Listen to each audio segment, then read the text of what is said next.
Inhale, exhale. Wings of Wisdom with Freya. Hello, welcome to Wings of Wisdom with Freya, and I'm Freya. 2 days ago, I officially launched my tarot and astrology reading service. After almost 2 years of informal readings, I felt it was time to step into the light of this aspect of my purpose. And before light, some shadows had to birth it. Astrology came to me in 2021 when I was recovering from the murkiest period of time living with depression. In fact, no one knew I was depressed in the heaviest months, and I have only started to speak more openly about it in the recent year. Speaking is important because I now know the burden of silence in my family, where expressing negative emotions was never possible across generations. I was never taught how to feel and how to express what I feel. As an exemplary child who was deemed fine in all external aspects, I grew up always feeling somewhat inauthentic. Later, I knew it was because I wasn't living part of my chart where Mercury is on my ascendant in Scorpio, demanding me to speak with depth and truth.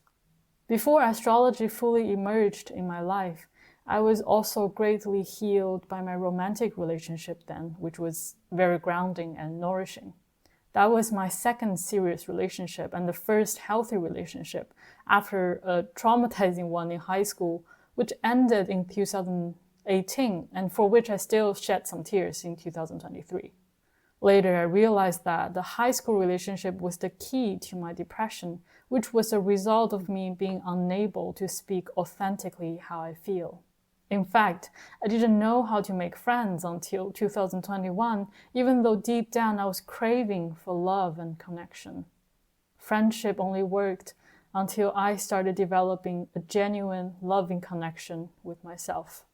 In the peaceful American liberal arts college I went to, I was trying to find meaning in theory and philosophy, which logically all made sense, but still didn't make me feel better about life. I was nihilist for a very long time.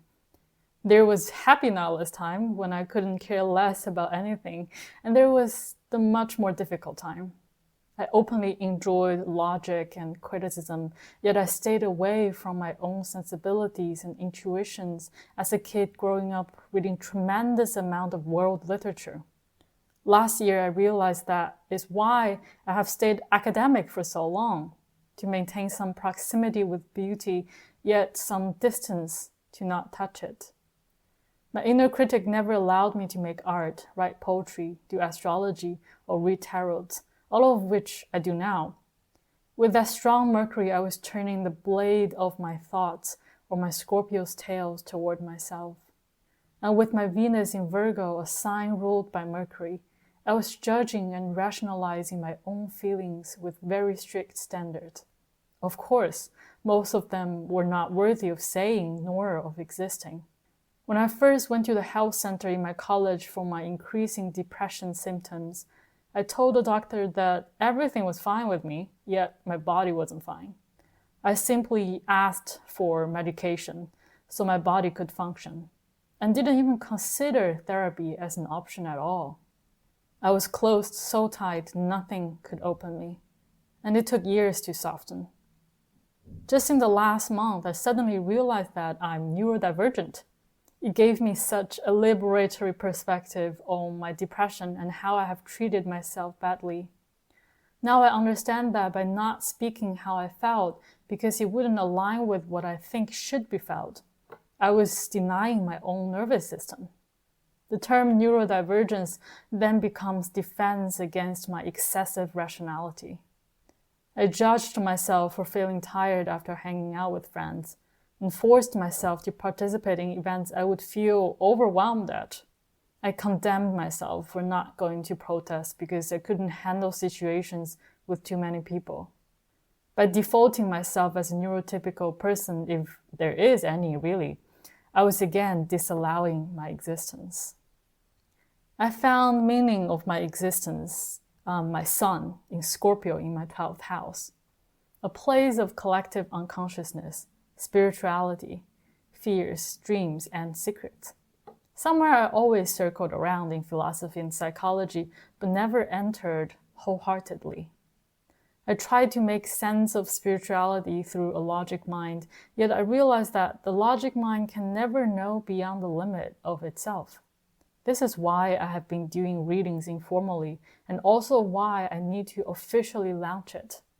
It is less about how it could support me economically, but more about me being able to acknowledge and speak my truth without judgment, shame, or fear. Astrology has shown me my light, and loving myself demands me standing in my light. My truth doesn't have to be your truth, yet at the end of the day, I know all truth will converge. I know we all have that light within us, and sometimes it could be blinding to look at. I also know how it feels to live with the towering shadows in us, and that it is always possible to turn pain into gold. The power of Scorpio is exactly that, going beneath the surface and reaching so deep to find old wounds so that healing can begin. Of course, I would also never lose my logic and rationality, which is something I believe that makes my readings quite special. My readings won't help you escape reality, but they can teach you to love your truth more, which is the key to everything else in the world. Wings of Wisdom with Freya. My readings aren't about fortune telling. They're tools for self-empowerment.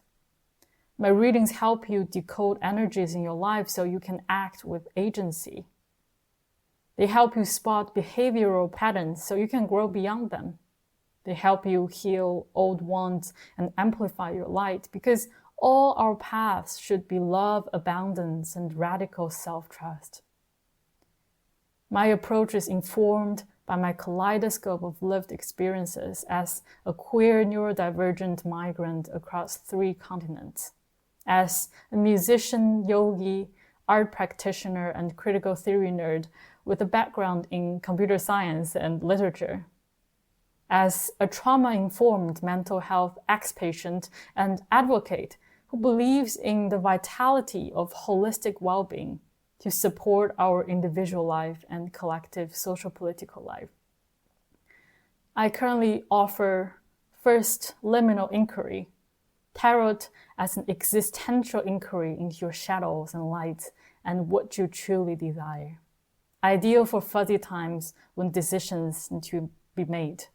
It is a 30-minute tarot reading by voice call with takeaway of voice note summary and access to spreads. And it has a sliding scale of 33 to 55 pounds.